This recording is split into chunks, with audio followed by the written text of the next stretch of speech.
Assalamualaikum warahmatullahi wabarakatuh. Langsung saja di sini saya akan menjelaskan materi yang pertama, yaitu mengenai timbulnya jiwa keagamaan pada anak.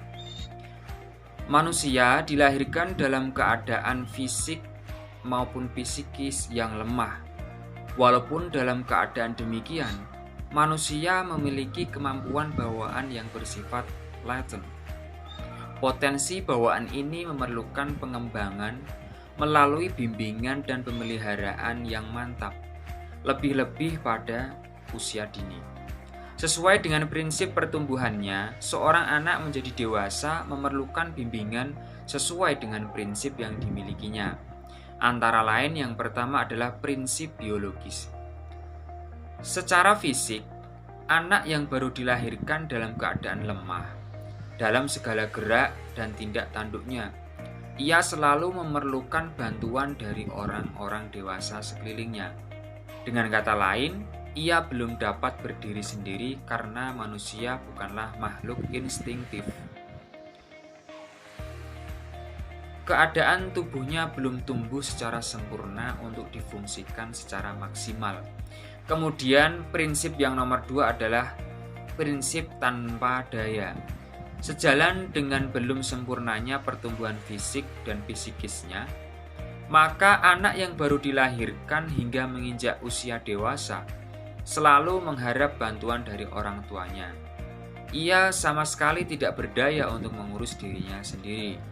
Kemudian prinsip yang nomor 3 adalah eksplorasi. Kemantapan dan kesempurnaan perkembangan potensi manusia yang dibawanya sejak lahir, baik jasmani maupun rohani, memerlukan pengembangan melalui pemeliharaan dan latihan. Jasmaninya baru akan berfungsi secara sempurna jika dipelihara dan dilatih.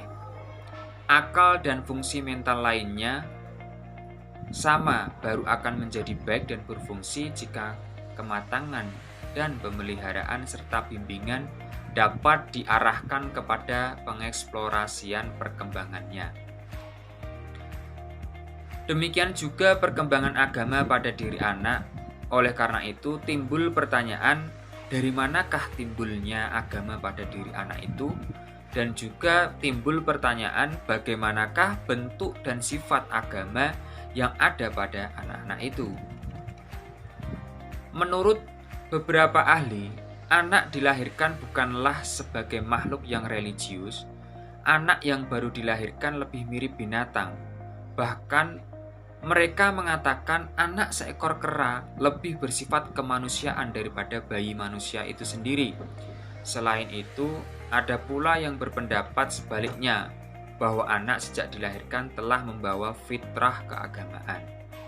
Fitrah itu baru berfungsi di kemudian hari melalui proses bimbingan dan latihan setelah berada pada tahap kematangan. Dalam membahas masalah tersebut dikemukakan beberapa teori mengenai pertumbuhan agama pada anak. Antara lain yang pertama adalah rasa ketergantungan, yang mana teori ini dikemukakan oleh Thomas melalui teori Forsyth. Menurutnya, manusia dilahirkan ke dunia ini memiliki 4 keinginan. Keinginan untuk perlindungan, keinginan akan pengalaman baru, keinginan untuk mendapat tanggapan, dan keinginan untuk dikenal. Kemudian yang kedua adalah insting keagamaan. Menurut Woodward, bayi yang dilahirkan sudah memiliki beberapa insting, diantaranya insting keagamaan. Belum terlihatnya tidak keagamaan pada diri anak karena beberapa fungsi kejiwaan yang menopang kematangannya berfungsi. Insting itu belum sempurna. Kemudian, perkembangan agama pada masa anak terjadi melalui pengalaman hidupnya sejak kecil, dalam keluarga, di sekolah, dan dalam masyarakat lingkungan. Semakin banyak pengalaman yang bersifat agama, dan semakin banyak unsur agama, maka sikap, tindakan, kelakuan, dan caranya menghadapi hidup akan sesuai dengan ajaran agama. Materi selanjutnya yaitu perkembangan agama pada masa kanak-kanak. Sebelum membahas perkembangan agama pada masa kanak-kanak, ada teori yang membahas pertumbuhan agama pada masa anak-anak, yaitu ada dua. Yang pertama yaitu rasa ketergantungan.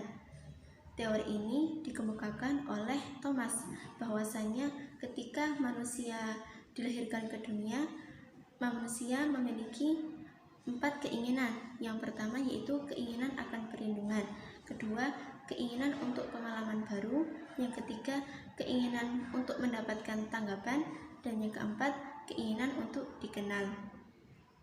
Kemudian teori yang kedua yaitu insting keagamaan. Teori ini dikemukakan oleh Woodward, bahwasanya setiap manusia memiliki insting keagamaan sekalipun pada seorang anak, meskipun pada seorang anak itu insting keagamaannya belum terlalu terlihat. Kemudian perkembangan agama pada masa anak-anak ada 3 tingkatan. Tingkatan yang pertama yaitu the fairy tale stage atau tingkat dongeng.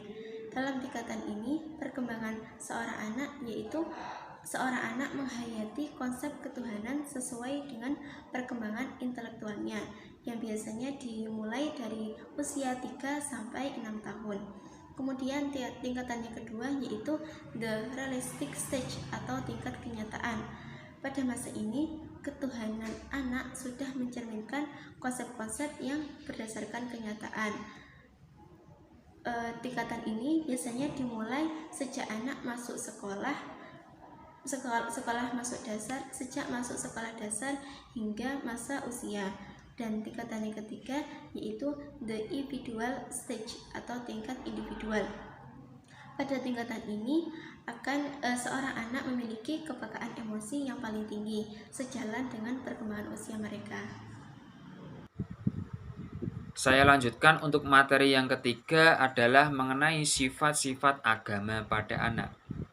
Memahami konsep keagamaan pada anak berarti memahami sifat agama pada anak. Sesuai dengan ciri yang mereka miliki, maka sifat agama pada anak tumbuh mengikuti pola ideas concept on authority. Ide keagamaan pada anak sepenuhnya autoritarius. Maksudnya, konsep keagamaan pada diri mereka dipengaruhi oleh faktor dari luar dan juga faktor dari diri mereka sendiri. Hal tersebut dapat dimengerti karena anak sejak usia muda telah terlihat mempelajari hal-hal yang berada di luar diri mereka. Dengan demikian, ketaatan kepada ajaran agama merupakan kebiasaan yang menjadi milik mereka yang mereka pelajari dari para orang tua maupun guru mereka. Bentuk dan sifat agama pada diri anak terbagi menjadi 6. Yang pertama, tidak mendalam. Maksudnya adalah dalam penelitian Mason tentang sejumlah konsep ketuhanan pada diri anak, 73% mereka menganggap Tuhan itu bersifat seperti manusia. Dengan demikian, anggapan mereka terhadap ajaran agama dapat saja mereka terima dengan tanpa kritik.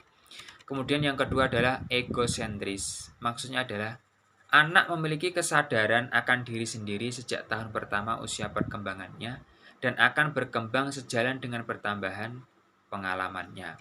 Yang nomor 3 adalah anthropomorphism, yang mana pada umumnya konsep mengenai ketuhanan pada anak berasal dari hasil pengalamannya dikala ia berhubungan dengan orang lain. Kemudian yang keempat, verbalis dan juga ritualis. Dari kenyataan yang kita alami, ternyata kehidupan agama pada anak-anak sebagian besar tumbuh mula-mula secara verbal atau ucapan.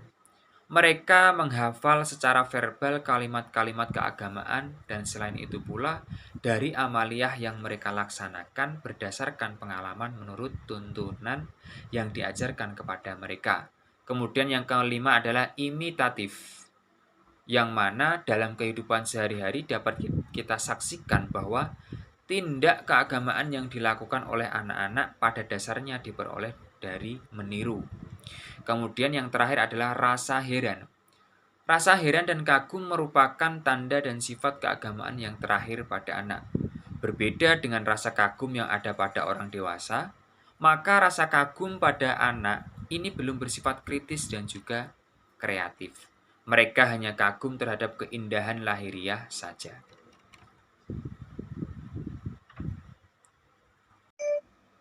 Untuk materi yang terakhir yaitu mengenai faktor yang mempengaruhi perkembangan pada masa kanak-kanak. Timbulnya jiwa keagamaan pada anak terjadi melalui pengalaman ketika kecil, baik dalam keluarga, di sekolah, di lingkungan sekitarnya. Banyak pengalaman yang sesuai dengan ajaran agama.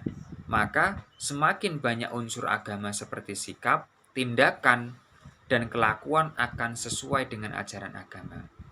Adapun faktor keagamaan yang mempengaruhi pada masa kanak-kanak dalam diri seorang anak itu dipengaruhi oleh dua faktor. Yang pertama adalah faktor internal dan juga yang kedua adalah faktor eksternal.